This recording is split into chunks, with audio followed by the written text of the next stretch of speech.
Oi, Igor, tudo bom com você? Oi, Thalita, boa tarde, tudo bem? Oi, Igor, tudo bom? O Igor, esse número, inclusive, não é novo, né? Ele repetiu números da pesquisa passada, mas há um aumento em relação à pesquisa de 2019, se não me engano. Conta mais pra gente. Esses dados acabam dando sequência aí, né? Já é um número bastante elevado que a gente tinha nos últimos anos, na casa dos 78%, 77%.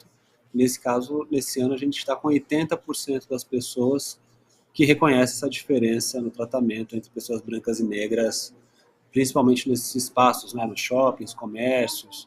E esse patamar ele acaba sendo mais alto do que o nível pré-pandemia.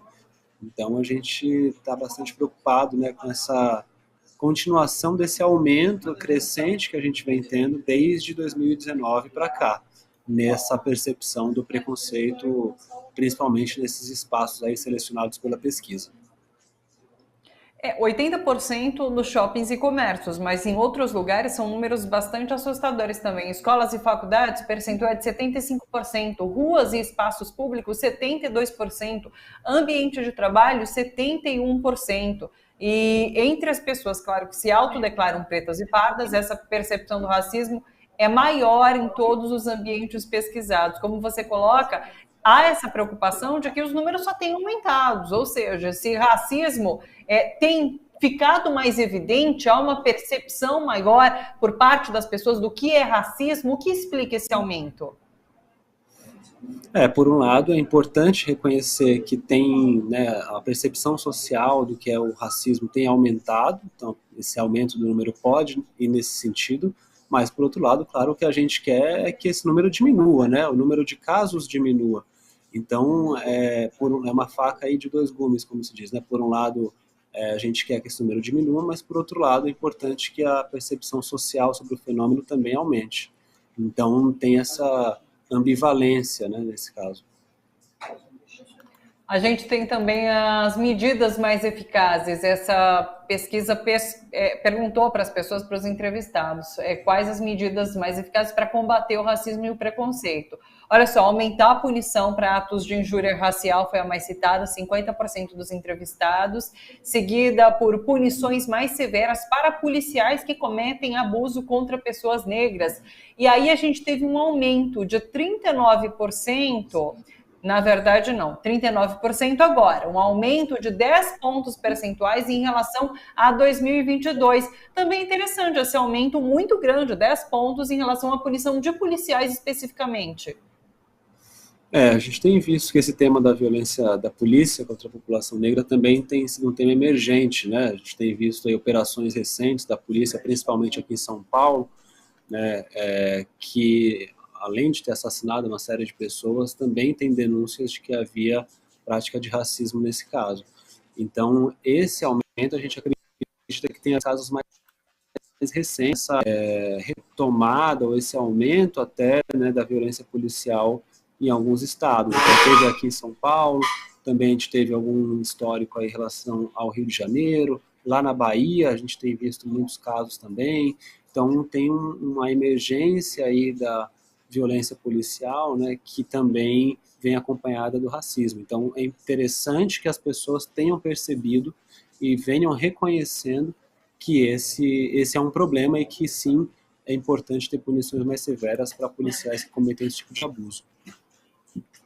Igor, um último recorte que eu quero destacar aqui da pesquisa é sobre o papel das pessoas brancas no combate ao racismo. Olha só, a opção que teve mais citação, 50%, foi se informar e se educar mais a respeito. E depois, em segundo lugar, com 41%, a gente tem duas possibilidades. Intervir em situações de tratamento diferente entre pessoas negras e brancas e se reconhecer como parte do problema, identificando, então, ações racistas nas pequenas atitudes, como gírias, piadas.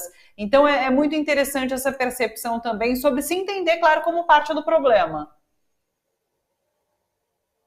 E quem comete esse tipo de violência geralmente são exatamente as pessoas brancas. Então é importante que antes até mesmo de intervir, como aparece aqui, né, em segundo lugar, as pessoas busquem se informar, entender, né, sobre o assunto e principalmente também, junto com isso, como você colocou, se reconheçam também como parte desse problema e assumam a sua responsabilidade. Então, é interessante mesmo ver que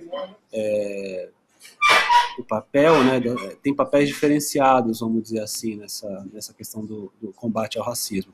E é importante, de fato, colocar as pessoas brancas no lugar delas, entendendo-as como parte do problema, mas também sabendo que são pessoas que, obviamente, podem ajudar, né, no combate ao racismo.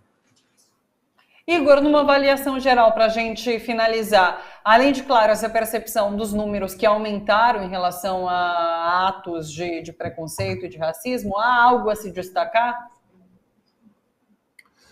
Olha, acho que tem uma percepção, né, crescente desse fenômeno como um problema, né? A gente tem visto uma série de reconhecimentos, né, no Brasil em relação à questão da desigualdade, então muitos eventos tratando do tema, muitas políticas públicas que vêm também se direcionando no combate às desigualdades. Então, o aumento dessa percepção do racismo como um fenômeno socialmente relevante é super importante, né, para a gente buscar melhorias e políticas públicas. Então, nessa pesquisa a gente consegue até, às vezes, direcionar pouco para soluções diretas, mas a gente tem alguns caminhos aqui que são endereçados, né? Então, essa questão do papel das pessoas brancas, a questão da punição, no caso da polícia, o papel também da educação, da conscientização, como sendo um caminho preventivo, vamos dizer assim.